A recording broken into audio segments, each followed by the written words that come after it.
as of this time. Sa 124, 164 ay 7 beses. Actually, yung meaning po noon, 164, you praise God for 7 times. Hindi po ibig sabihin noon talagang 7 literal na beses o 7 pagkakataon. Number 7 po is perfection.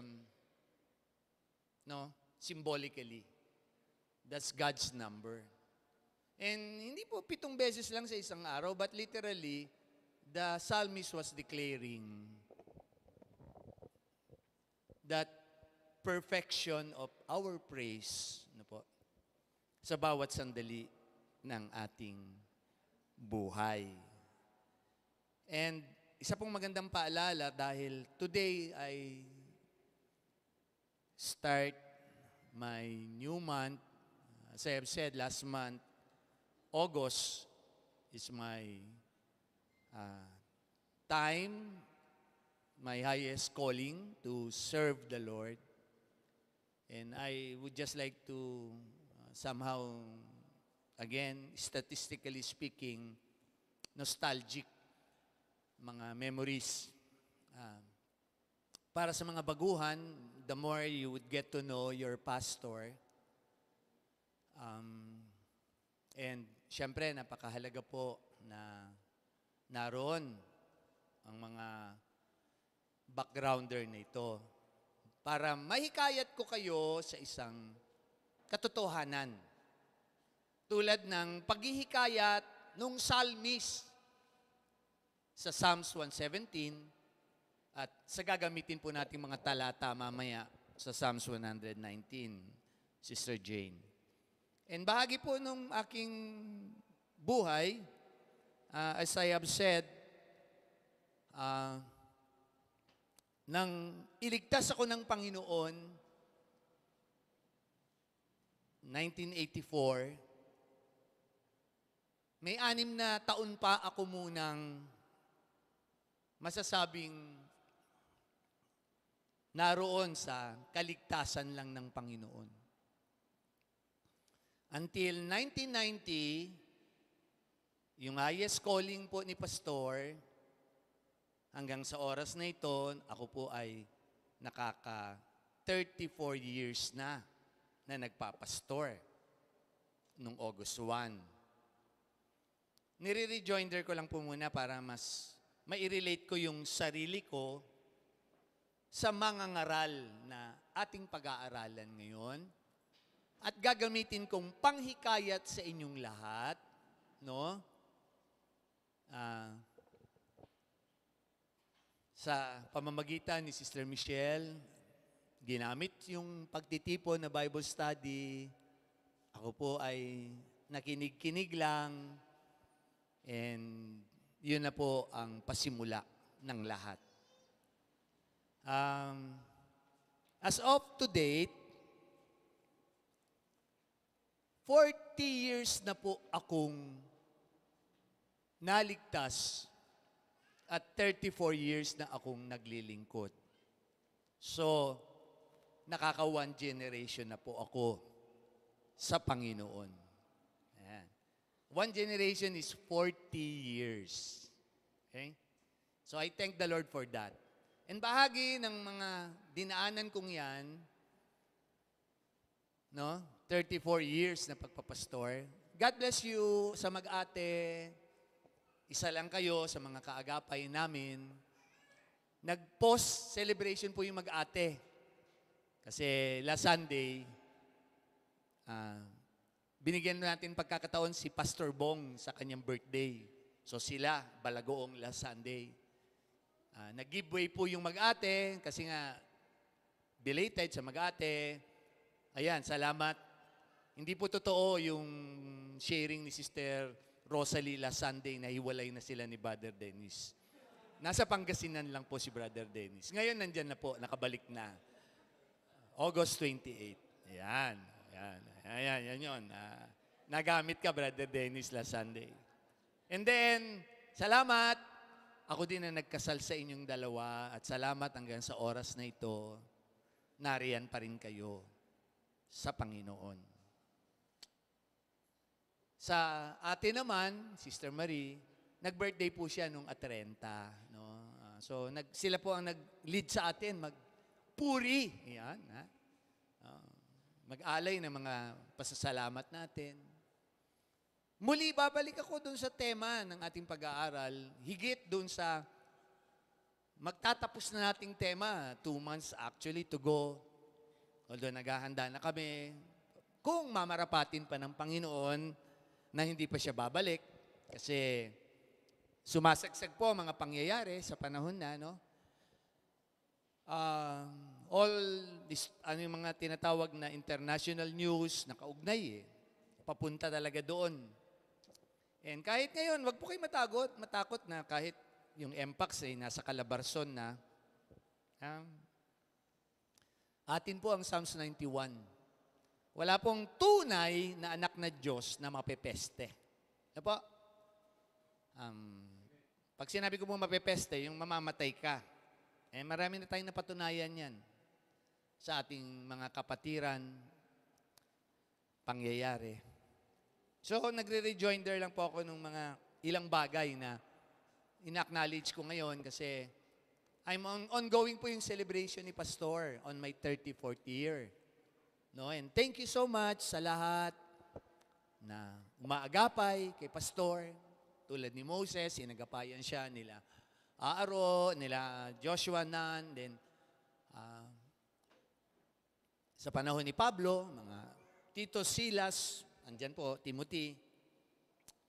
And so, may mga ilang bagay po akong gustong munang tunghayan para trivia. So again, ulitin ko po yung aking pasimula kanina. Psalms 117 is the shortest sa Psalm. Ang longest, hindi lamang po sa Psalm, ang Psalms 119. Siya din po ang pinaka-longest sa buong Bible na verses, 176. Tutunghayan po natin yan mamaya, kaya ready kayo. Birthday naman ni Ma'am Sandra, may pagkain tayo. So, iisa-isahin po natin yan, 176 verses. Yan po ang spiritual na pagkaing inihanda ni Pastor ngayon. Babaybayin natin ang Psalms 119, yung 176 verses. Ano oras kaya tayo matatapos? Huwag kayong mag-alala. Huwag kayong mag-alala. Ito po ang mga aral. Alam po namin ang tinaguriang hermeneutics, homiletics, systematic theology sa mga aral at hindi pastor-pastoran. Alam namin gawin na parang goma ang mensahe. A message should not be eternal to be eternal. Pwede po yan iksian, parang rubber band. Pwedeng 20 minutes. Pwedeng to the most daw ang kaya ng i-absorb sa pakikinig ay 40 minutes. Di ba ma? Tama ba? Depende sa age na nakikinig. 63 minutes ako. Kasi ganun yun. Sige. Well, anyway, alam niyo ba ang shortest verse ng Bible? Hindi yung Psalms 117.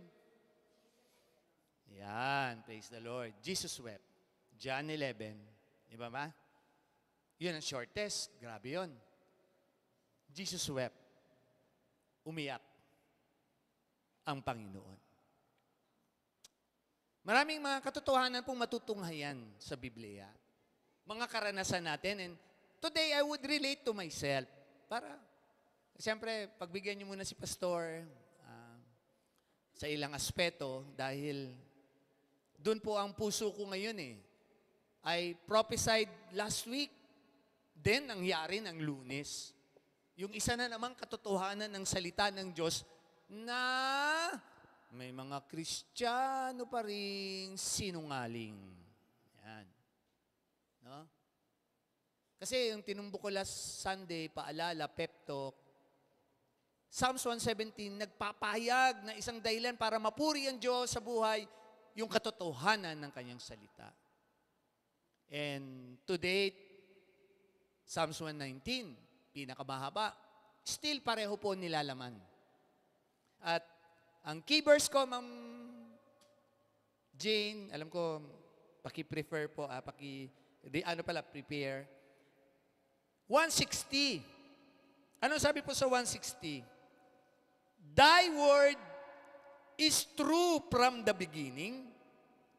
Nakaka-relate po ako diyan kasi nung ako'y iligtas, kahit balikan ko ang aking kapanganakan 1961, maraming pagkakataon na ako niligtas ng Diyos na ipaahayag ko na yon. Mula nung ako'y maliit, nilulunod ako ng diablo dun sa beach sa Cagayan de Oro. Pumutok ang ulo ko sa swing sa Camp Evangelista. Ang dami ko na pong mga pinagdaanan.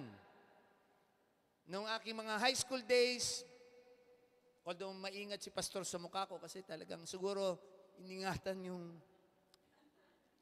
aking mukha, pero nakikipagbangasan po ako noon.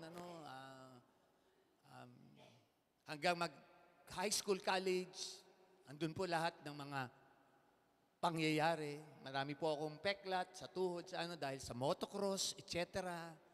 Mga aksidente na muntik-muntikanan, makikita mo na yung sasampal ka sa Acacia, doon sa may malapit sa Dasma, sa Forbes, Ryan, sa Port Bonifacio. Nagkakarerahan kami doon, di ba? And nandun yung kaligtasan ng Panginoon.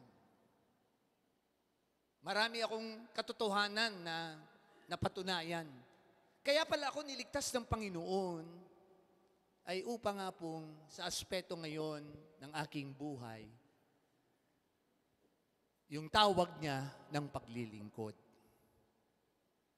At doon po ako manghihikayat, gagamitin ko yung mga katotohanan na ito na ginagamit ng mga psalmist at iugnay natin mas doon sa tawag ng Panginoon sa takdang panahon na tayo ay nandun yung katuparan ng kanyang kaligtasan, mag-aantabay tayo ng mga pangyayari na lamang at nakakatiyak na tayo, no? Liban na lang sa mga ibang Kristiyano dyan, paki-check ang inyong mga bookings, baka waiting list kayo. Pag sinabing waiting list kayo, may posibilidad na hindi kayo makasakay, no? Hindi kayo makasama. Anong mga dahilan? Well, andito po. Assignment na lang. Nagjo-joke lang si Pastor kanina. Pakibasa ang buong Psalms 119. Please lang po, for this time lang, ha? Pag-uwi ninyo mamaya. Kung ayaw niyong basahin niya kasi pagkahaba-haba niyan, di ba? Haba niyan, Pastor. But please, ito yung ugnay. Ito yung buod ng katotohanan ng Psalms 119. And sabi ko nga po, kaugnay ng author, may mga theologians, iba-iba, sinasabi nila si David kay David ito kasi pasok ito dun sa mga aklat ni David, pero walang pangalan ng author. Yung mababasa nyo po dyan, mga Aleph, etc., kung ano man yung mga, those are Hebrew alphabet. No? Inilagay sa mga stanzas, ginawang awit yan sa templo. May nagsasabi, panahon yan ng mga nila Ezra, Nehemiah sa templo. Pero alam nyo, literally, ang Psalms 119, ito'y karanasan ng isang hinirang ng Diyos na dumaan sa mga katotohanan ng salita ng Diyos. No? At yun ang gusto ko i-relate sa inyo ngayong umaga. Mapabaguhan po kayo naming kapatiran na nanonood sa amin ngayon, mga matatanda sa pananampalataya na daw, challenge challenge, yung katotohanan ng salita ng Diyos sa ating mga buhay. And makita niyo mga posting ko this week, minamarapat ko, no? Hindi ka ako bias, kaya nga nagpapa-assess lagi si pastor sa inyo kahit ang leadership natin May mga Kristiyanong namumuhay pa sa hindi sa katotohanan ng buhay na dapat sa Panginoon.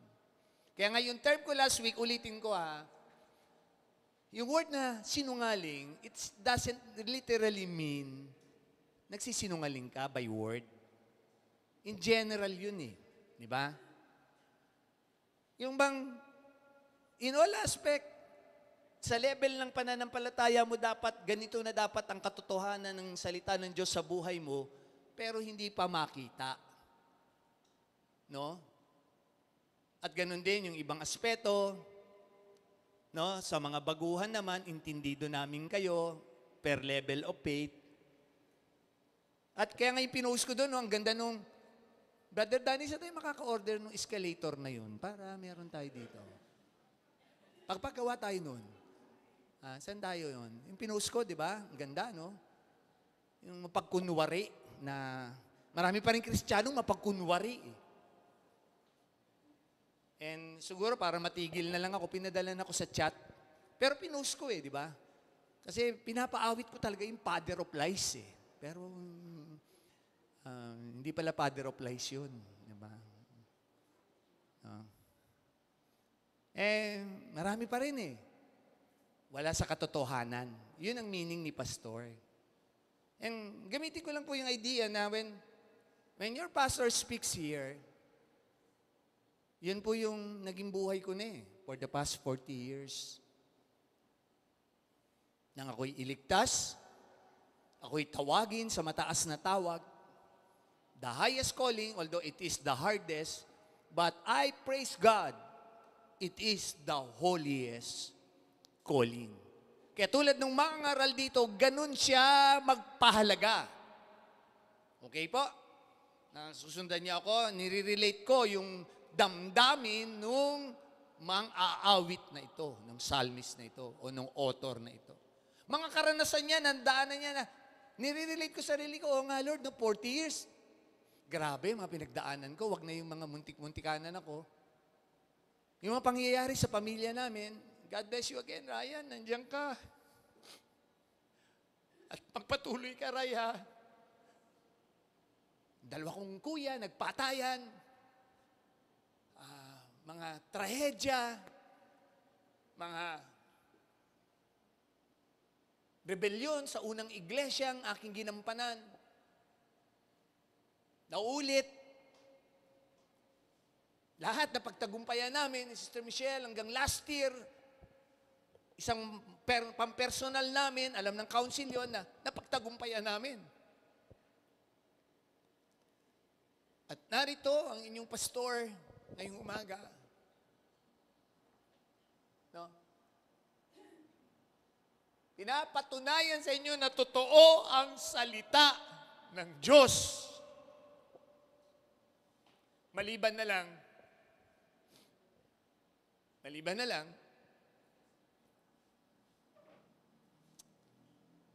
tayo mismo ang dami nun, stress ko nun. Nagkaroon ako ng karamdaman nung tayo'y magpaalam sa unang ministeryo. Nagawa ko yun. No? Ako lang kahit ipagtanong niyo yun sa dating ministeryo, ako lang ang pastor na may clearance, nag-turnover ng gamit, etc. In all aspect ng katotohanan, ng paraan. No? But today, grabe. Binabalikan ko lang ilang mga ideas dito Dahil kaugnay ng isang magandang gagamitin ko para mas, pag tinatawag niyo akong pastor, ako natatouch Sa September 10, ipag-pray niyo ako, gagampan ako dun sa reunion namin. Golden Jubilee namin, yung Jubilee, yung 50 years namin. Sa aming school dati, nung elementary ako. Ang image ko noon, salbahing bata, grade 6, salbahe. Kasi anak militar ako noon, di ba? Mga sila ngayon, ako'y pastor na. No? Andun talaga yung galang sa akin, Pastor Ed. No, nakalagay talaga doon sa programa, Pastor Ed, etc. Nakaka-touch. Pray niyo ako ha. Pero ngayon, gagamitin ko sa inyo yung, pagtatawagin niyo ko pastor, dagdag niyo yung ed. Alam niyo bakit? May hiling lang po ako sa inyo. Bakit po? Basahin niyo po ito ha. Trivia na lang. Sister Jane, i-post mo to ha. Sabi sa Joshua, no? 22:34. Hallelujah. Andun pala yung pangalan ko eh. Naalala nyo, may Amerikano tayo dito, ginamit ko yun, tawa siya ng tawa sa akin eh, di ba? Panghapon na service. Yung Ed, nandun po sa Joshua 22:34. Ma'am Jane, gawan mo ko ng magandang ganyan ha. Anong meaning nung Ed doon? Yes, the altar of God was called Ed. No? Pero hindi ako altar. Huwag naman. Huwag niyo, si Pastor Altar. Huwag naman. Ang meaning pala nung Ed sa Hebrew, witness. Witness. And namangha ako nung binilikan ko yan, oh nga Lord, no? Ganda pala ng pangalan ko eh. No? Ha? And I ask you today, am I a witness na isang pastor na, lalo na sa mga nag-e-FS namin, for God's glory, God bless you. Kung nakikilala nyo pa lalo ang inyong pastor, dahil marami ngayon, Matthew 7, you will know them by their fruit. Pero bakit mas andun yung puso ng mga utang na loob, utang, samahan, etc., immoralidad, nandun sila. And kay pastor, hindi pwede eh. Kahapon nga, napawaw ako eh. Wow! Alam na nun yung bakit ako nag-wow kahapon sa isang picture. Wow! And, please call me Pastor Ed. Kung totoo akong witness ng Panginoon. Yun pala yung meaning ng name ko eh, dun sa Joshua 22:34. Assignment, hanap kayo ng mga pangalan niyo sa Bible ha. Ako very timely lang eh. Sabi ko, Lord, thank you. Naka-isang generation na ako. 40 years na ako na niligtas ng Panginoon. 34 years na kanina, umiiyak ako sa pamangkin ko. Sabi ko, Ray, kay Lord lang tayo kasi ito ang nagpabago sa inyong tito. Kung ano na yung tinaha kong buhay nung ako'y nasa mundo. Well, I am not perfect. Sinasabi ko yun lagi sa inyo. Walang magiging perfect pang Christian. Pero nandyan lahat ng katotohanan ng salita ng Diyos para patuloy kang mahubog, malinis, 1 John 1:9. Pero wag natin gamiting lisensya para magpatuloy tayo sa mga willful sin. No? Na mababasa natin, nandyan ang mga willful sin na yan sa Hebrews. Nakakatakot yun. And there's the challenge na meron ako. Naalala ko to nung nagsisimula ako magpastor hindi ko alam kung nabasa nyo itong maliit na booklet na ito eh. And now I also remember Pastor Mon. Chinaga din ako noon eh, di ba? May booklet na maganda. Meron siya doon 5 important verses na pwede mong gamitin. I-memorize. Pinamemorize niya sa akin yun eh, di ba? And nandito yun sa Psalms 119. And I'm really touched dito sa verse 12. Yung sabi nga dito sa verse 12 na ito, napakaganda eh, na sinasabi dito sa isang katotohanan na I have kept, no po, balikan natin ha. Psalms 119, balik po ako sa bandang umpisa, ganda rito. Sabi dito, verse 11, Thy word have I hid in mine heart that I might not sin against Thee. Yun yung naging batayan ng psalmist na ito. And somehow, sabi ko nung ini-study ko po itong Psalms 119, galing, nagre-relate sa akin, Lord, marating ko ito, 34 years, 40 years muna ako niligtas, 34 years na ako naglilingkod sa inyo. And patuloy no, sa aking kakayanan, kalakasan, kalusugan, hininga. These are areas na The heart of the psalmist, yung truth na nandito, na prueba niya eh. No? Ha? And sabi niya dito, through great afflictions, kasama na ako doon, yung binanggit ko kanina, ang dami kong dinaanan na yan eh. And lalo na sa persecution, dami ko rin nadaanan na ganyan, persecution. Sa iba't ibang aspeto. Tulad ng psalmist na ito, napanghawakan niya yung katotohanan lang ng salita ng Diyos sa kanyang buhay. Kaya kayo po lahat na may mga realidad sa buhay ngayon, ano man yan sitwasyon na yan, panghawakan niyo po ang katotohanan ng salita ng Diyos.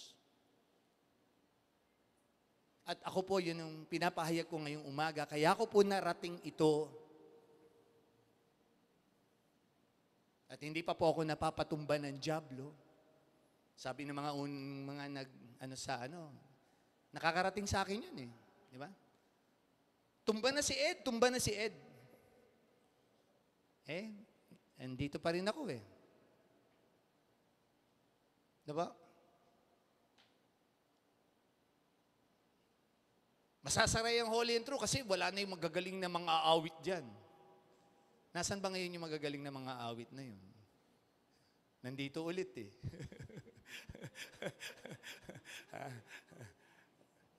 Hindi pa rin sarado eh, di ba? Binalik nga ni Lord eh. Jeremiah 20, binalik ni Lord. Sa kanyang kaluwalhatian, siyempre ha. So si Pastor Ed, Joshua 22:34, isa ba akong patotoo?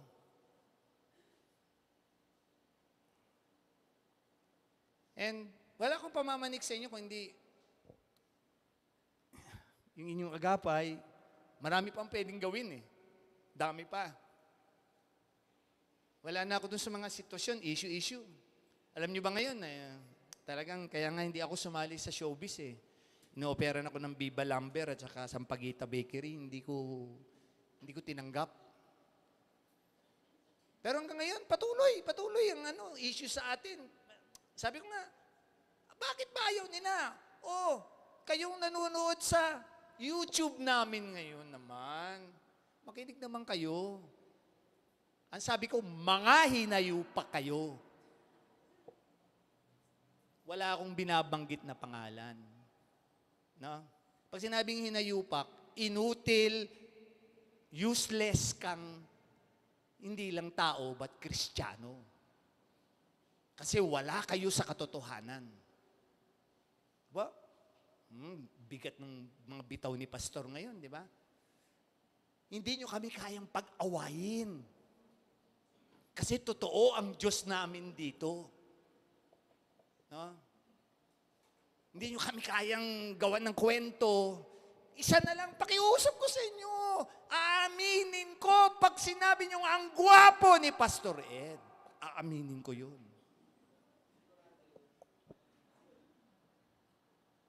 Sigurado ko nanonood na naman sila ngayon kasi naging issue yan last week eh. Tinawag ko daw yung kanilang pastor-pastoran na hinayupak. Mali po, makikinig na lang kayo eh. Ganda nung awit kanina, buksan niyo po yung mga mata ninyo. No? Sa sinasaad namin dito na katotohanan. Nag-excerpt lang po ako kasi wala pong tigil eh.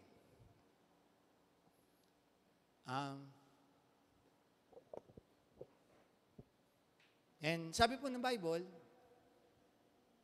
sa mga nag-e-epes kagabi sa akin, ando kami sa issue ng godliness, kindness. Tanong ko, Pastor, masama bang magalit? Sabi ko, hindi. Ang masama, sa galit mo, sabi ng Epeso, magkakasala ka.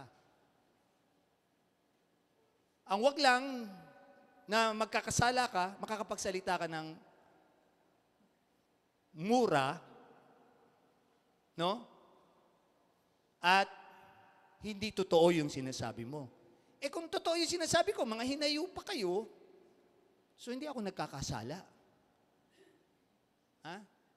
Ano ba ang tawag ng Panginoon nung siya'y nagagalit sa mga leaders ng Israel noon?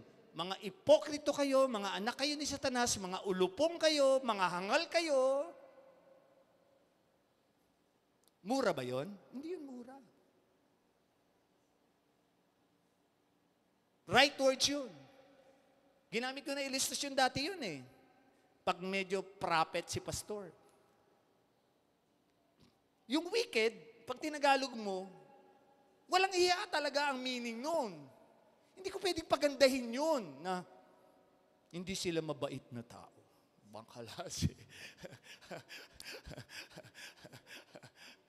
Walang hiya yun pag talagang yun yung dapat mong itawag sa kanila. Ha? O, nandito yan sa Psalms 119. Evil ones, evil doers. Nandito lahat o, basahin niyo po yung Psalms 119. And I pray, makita niyo yung spirit sense. Panahon na po, malapit nang bumalik ang Panginoon. Ang dami pa rin pong nagsasayang ng kanilang matatawag na buhay. Again, I would like to extend po, no? And expound doon sa idea na yon na in verse 11,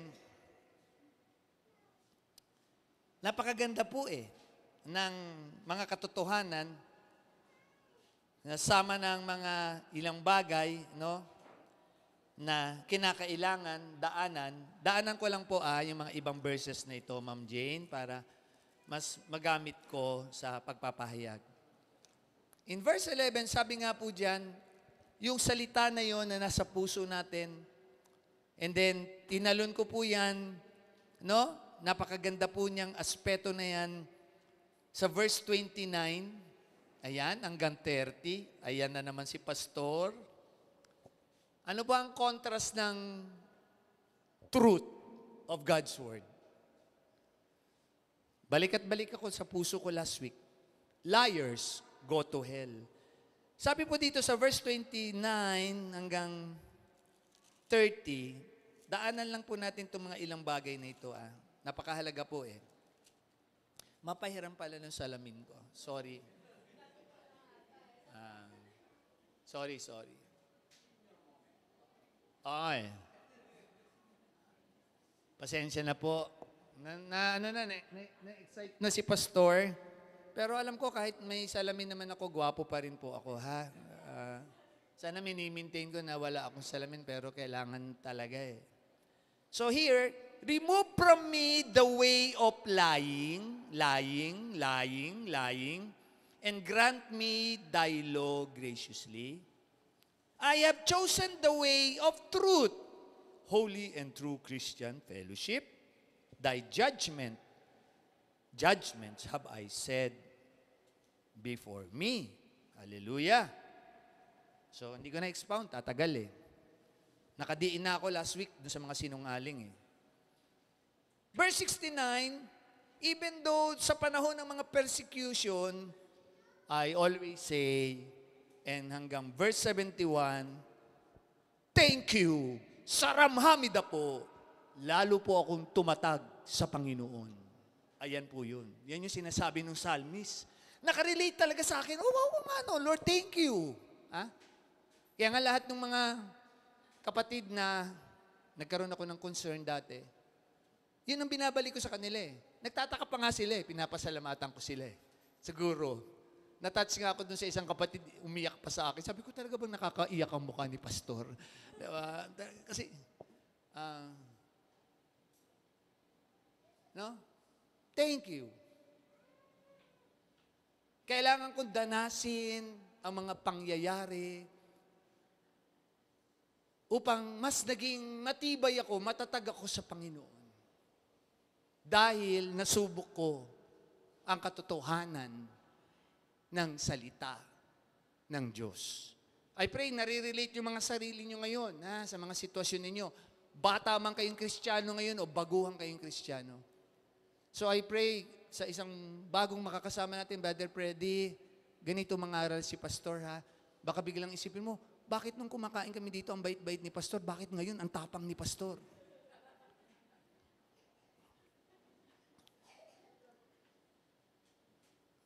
And thank you kung babalik ka pa ulit, pero kung hindi na, Kailangan biruin eh. Baka biglang hindi na bumalik eh. Matakot. Ito, matapang pala itong pastor na ito.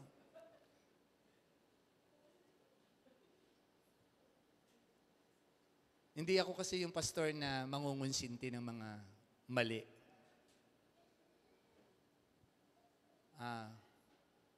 I would like to be a witness of the Lord. Ganda, yung Joshua 22:34. Dadalhin ko ngayon yun. Ma'am Jane, gawan mo ako ng magandang caricature no na God's witness. Huwag naman Jehovah's Witness ha. God's witness lang. Sister Jane, natawa. Ma'am Jane, hello, Ma'am Jane. God's witness lang ha. Wag baka maging Jehovah's Witness eh. Naku, saglit. And here goes, tuloy-tuloy lang po ako, daanan ko lang yung mga importanteng verses, Ma'am Jane. Verse 89, Thy truth is settled in the heaven. Galing alam na alam nung psalmist, nabasa niya Sabi niya, very nakaka-touch, sabi niya sa 89, and totoo to. Kaya pala ako dito dinala ni Lord Forever, O Lord, Thy word is settled in heaven. Kaya pala inalis ako dun sa klase ko dahil totoo ang kanyang salita. Dito pala ako maglilingkod. Hindi ako maglilingkod ng for God and for country. Diba? Hindi pala doon Diba? May tono na? Meron na? Siyempre, tinuturuan nila ako Andi dito yung magagaling nating singers na okay na. Dito pala ako tawag talaga And then, 118 ulit. Inuulit sa 118. Ulit ha. Nagko-contrast lang tong Psalms 119 Ano sabi sa 118? Nakaka-touch. Hallelujah. Thou hast trodden down all them that err from thy statutes, for their deceit is falsehood. Dami nilang nalilinlang ngayon. Kawawa naman. Falsehood, deceit, andun yung mga panglilinlang. Pero pag discerning ang kausap nyo, tandaan nyo ha, ramdam ni pastor yan. Pastor, ano ba yan? Sinasabi sinungaling? Sino ba yung mga yan? Pan-general. Marami pa rin Kristiyano ngayon, piniprepare namin kayo sa coming ni Lord. Diba? Blessed is he that watch it. Kasi hindi pa kayo talaga nandun sa tamang pamumuhay Sample lang yan. I praise God. Meron na tayo dito. Kaya, Yung, sa oras, yung time, talent, treasure. Pinirasan ko yun sa FS kagabi. Sa time ninyo. Marami pa sinungaling dyan. Di ba? Kung talaga nag-google nyo na yung oras nyo sa Panginoon. Sa talents ninyo, ganun din. Marami rin na hindi pa na isa sa pamuhay yung dapat sa mga talento na yan. Nasasayang. Lalo na sa treasures. Totoo yun.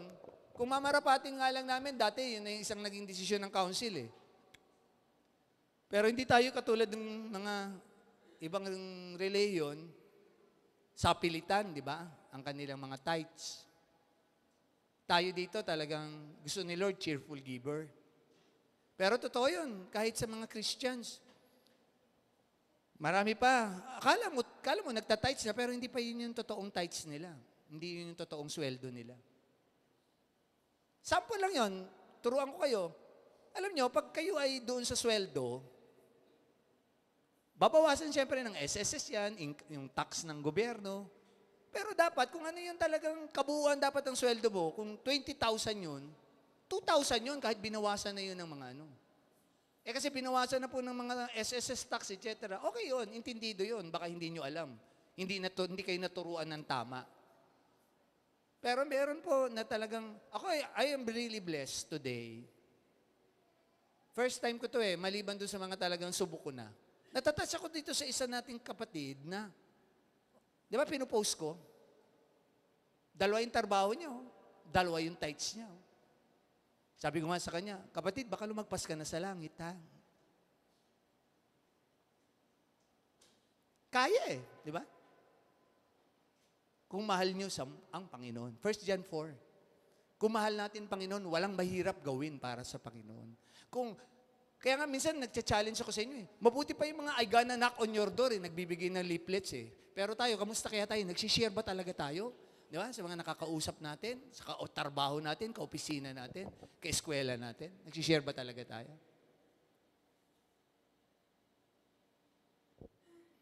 Ayun yun eh. Talo tayo ng kulto eh. Di ba? And praise God, bigyan ko kayo isang magandang doctrine. Gawan niyo na po ako ng kaso. Magpapakulong po ako kasi ibo-born again ko yung mga nasa kulungan. Hindi po ako tatago. Hindi po ako magtatago. Tulad nila Pablo, kita nyo, na-born again yung mga warden dun sa Pilipay. Kung wala kang kasalanan, haharapin mo.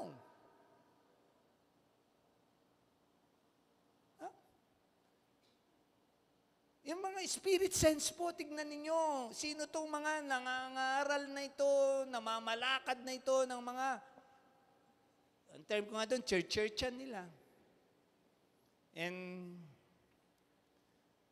mag-isip po kayo.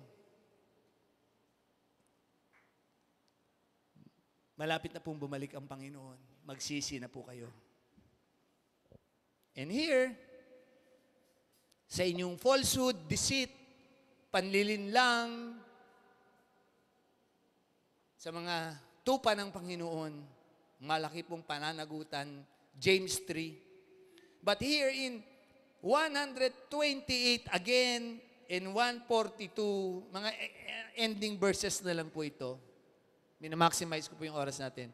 128 and 142. Sabi po sa 128 again, napakaganda po. And for His glory, sabi dito, therefore, I esteem all thy precepts concerning all things. Sabi nga po dito, to the right, and if I hate every false, ganda po, way, or yun nga, talon sa 142 before I overall commit yung mga isang verse na lang para madaanan lang ni Ma'am Jane.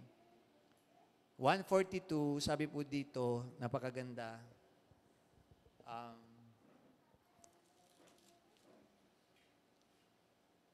Thy righteousness is an everlasting righteousness. Hallelujah. Pwede po, sabihin nga natin lahat, hallelujah. Sige nga po. Thy righteousness is an everlasting righteousness. And thy law is the truth. Oh God. Unawang-unawa nung writer, yung katotohanan ng salita ng Diyos. And mag-ienda po ako, hindi lang po dyan sa aspeto na yan. At tatalon po sa 160, no? Ang sabi sa 160, yun po yung aking key verse, Sister Jane, pakilakihan yan. Thy word is true from the beginning, and every one of thy righteous judgment endureth forever. And tignan niyo po, nagtatapos siya sa 163. Ano yung puso nung psalmist? 163. I hate and abhor lying, but thy law do I love.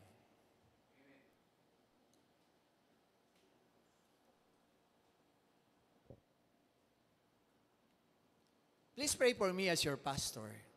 Bagong taon ko po ito ng paglilingkod. Sa mga baguhan, Brother Freddy, 34 years na ako nagpapastor, ha? Sa mga kapatiran namin, and sa magnanais na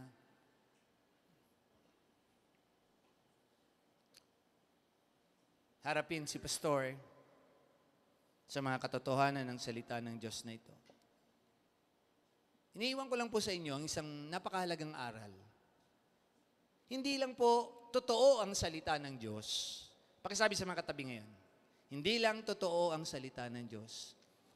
Totoo ang Diyos na kinikilala natin. Kasi ito yan, oh. Ika nga ba, di ba may mga salita, preba, oh, ito, preba.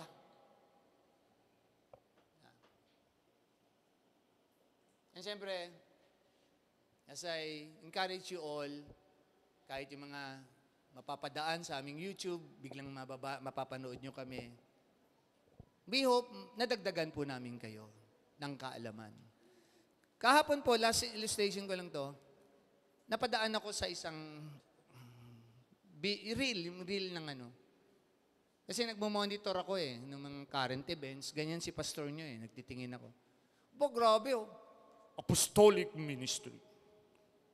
Tapos naka-online din siya. Sa Nigeria. Naka-online din siya. Yung mga scam. Hallelujah. Kala mo talaga totoo yung number 12, babanggitin niya yung pangalan. Be-bless ka ni Lord. Hallelujah. Tingnan mo yung mga aral na gano'n. Sa kaya yun? Sa kaya yun? Yung mga susunod na numero, 9, G's. Ganun. Gagayahin ko din yun. Iba-iba ng aral Iba-ibang aral na. Grabe. Iba-iba. Ayan ang sabi dito sa Psalms 119. Nalulungkot ako kasi mayroong isa dito, naalala ko siya mininsahe niya to, Thy word is thy lamp to my feet. Di ba, Pastor Rico? Ilala mo yon? Thy word is thy lamp to my feet. Napundi yata, kaya naligaw. Di ba? Naligaw Favorite verse niya yun, yung thy word is thy lamp. Ang dami nga nangaasar sa kanya dati. Sinasalo-salo ko lang siya Bigay niyo yung pagkakataon. Ganun si pastor nagbibigay ako ng pagkakataon sa bawat isa. Dinidelegate ko. Bigay niyo yung pagkakataon. Sabi nung karamihan, pastor, hindi siya nakakabless Utal-utal siya Pastor, ganito. Sabi ko, wag. Basahin niyo yung binabanggit niya. Basahin niyo yung binabanggit niya. Kung hindi kayo nabibilis sa kapag inyong pagpapahayag, Brother Fred, kung ano yung ipopost naman namin yun, i-add mo yung FB account namin. Ngayon, pag hindi ka nabibilis kay Pastor, nakakatakot, basahin mo na lang yung mga verses mamaya. Kasi, yun nga Tapos, twice pa lang kita, 3 na beses kitang na-meet. Kilalanin mo pa si Pastor Ed, Ayan, Pastor Ed. Huwag naman Pastor Altar. Si Ma'am Joyce, pinag-aaralan na ako niyan.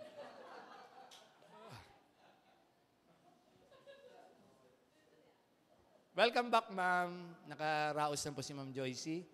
Andiyan si Sister Wena. Ma'am Wena, God bless you. Mga bahagi namin kayo ng paglilingkod, Answer prayer, God's word is truth. When we pray, there's healing. Yan, benign. Hallelujah. Diba? Dami na po natin dito. Dami na natin ditong katotohanan. Continue lang po tayo. Continue lang tayo. It's everlasting. To everlasting. Let me have this now symbol as we prepare.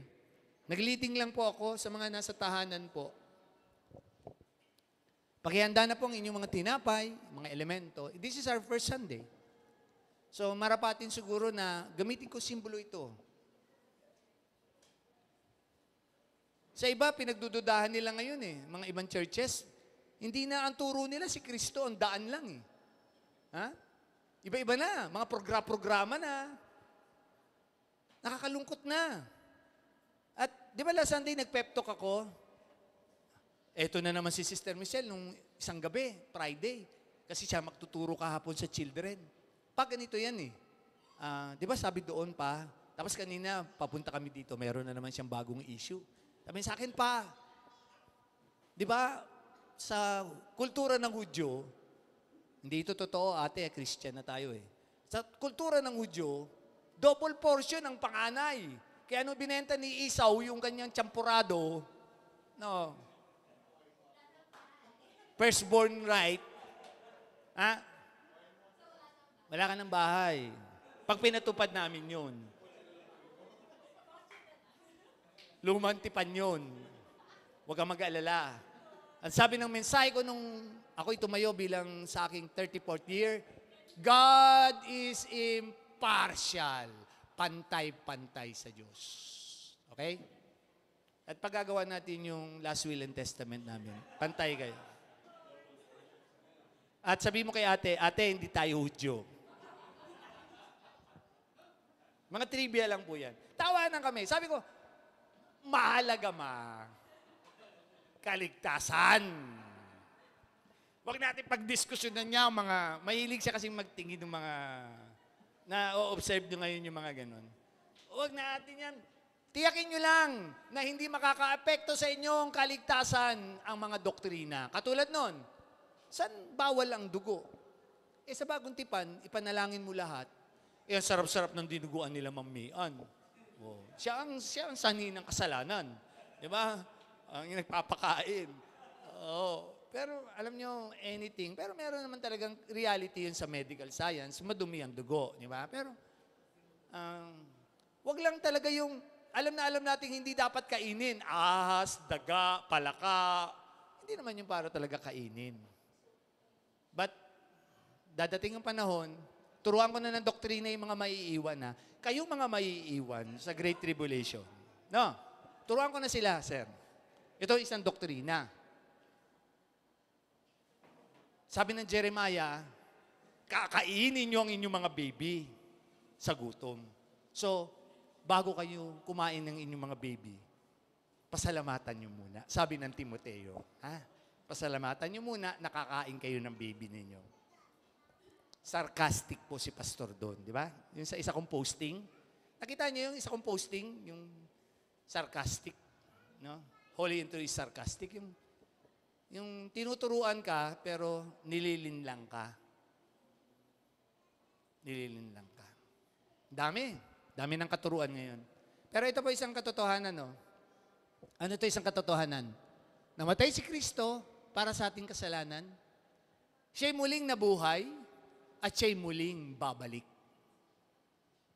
Sa ulap, hindi po sa dabaw, sa ulap. Sa ulap.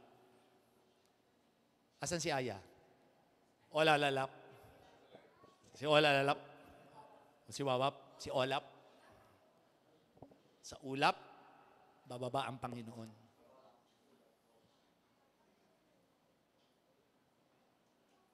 Pagpalain po, Diyos, ang aming pagsasalo. Kasama po ng pagkakataon, ang aking puso. Lord, maraming salamat sa panibagong taon ng aking magiging paglilingkod, buwan ng Setyembre. Nangihikayat po ako sa kahalagahan ng panahon, sa kabuuan po ng aming mga kapatiran, mga baguhan, matatanda na sa pananampalataya. And Lord, yung mga, kahit po yung mga nag-i-espiya sa YouTube namin, magsisi na po sila. Malapit ka na pong bumalik. Isa sa katuparan mo po, ang iyong hatol, Panginoon, ang iyong hatol, ibubulit mo po sa impyerno ang mga makasalanan, lalo na po, Revelations 21:8. Liars go to hell. Yung mga cowardly, mga unbelieving, etc., idolaters po sa mundong ito. Lalo na po yung mga duwag sa kanilang mga asawa. Mabuti na lang ako, Lord, kaya ko ang asawa ko. Duwag ang sa mga asawa. Takusa sa mga asawa. Parating nyo yan. Parating nyo. Magsisi na kayo. Yan sa mga mapapadaan, madadagdagan ng kaalaman po namin, pagpalain po kayo pang-espiritual sa araw na ito. In Jesus' name. Amen.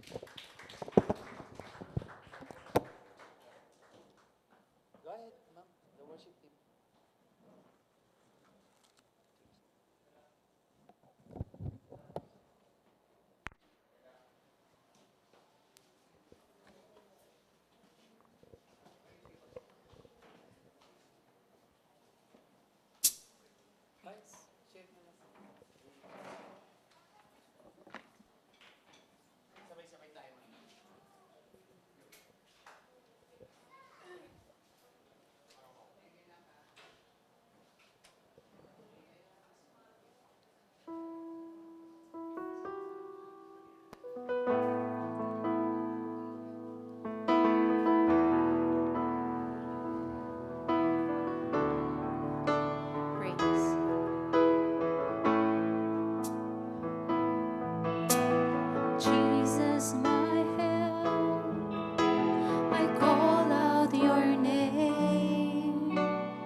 hope, my tower of strength. My faith is found in you. I see you pierced, wounded for me. When I look to the cross, I see grace sealed by your sacrifice. I see love reaching for me. Precious blood washes and sacrifice, healing flows, setting me free. I see grace. Yes, Lord.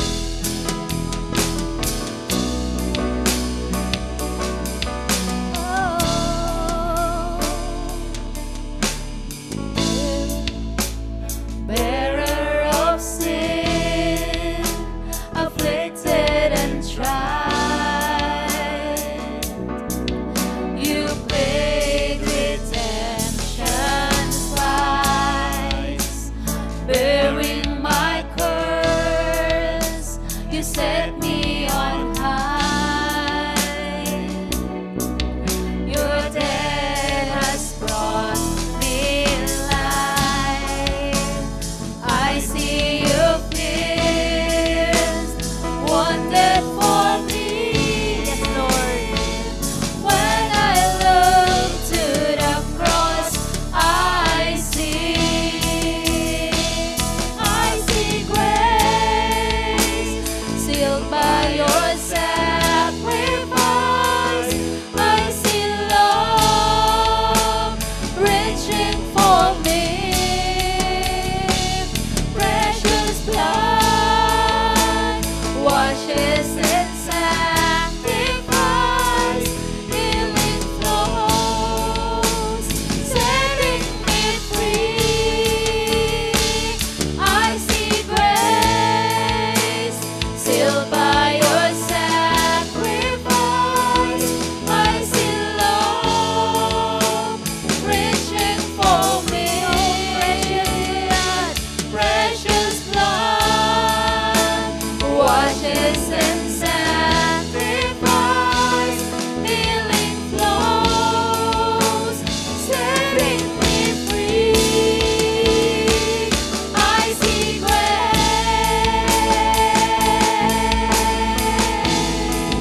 Oh,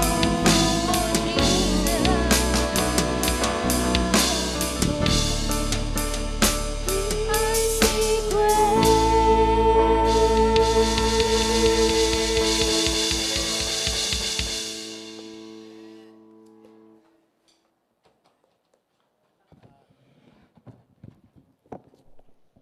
Sige po, sa inyong mga tahanan, kung andyan na po ang inyong mga elemento, tinapay, biskuit, water, coffee, juice, sabay-sabay po tayo ha. Antabayan na lang po natin ang kabuuan ng mga kapatiran.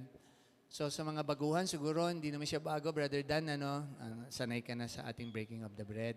Paggunita lang ito ha, na aming pinapaliwanag. Sa mga baguhan po namin kapatiran, sa mga tiga Pampanga, pag-alaala po ito, sabi ng 1 Corinthians 11, no, ginugunita natin ang gabi na yon na sinimbolo ng ating Diyos sa pamamagitan ng ating Panginoong Jesucristo, ang kaligtasan ng sangkatauhan. No, sa sino mang mananalig sa Kanya, at sabi nga, naroon ang magiging katotohanan ng Kanyang salita, buhay na walang hanggan. So,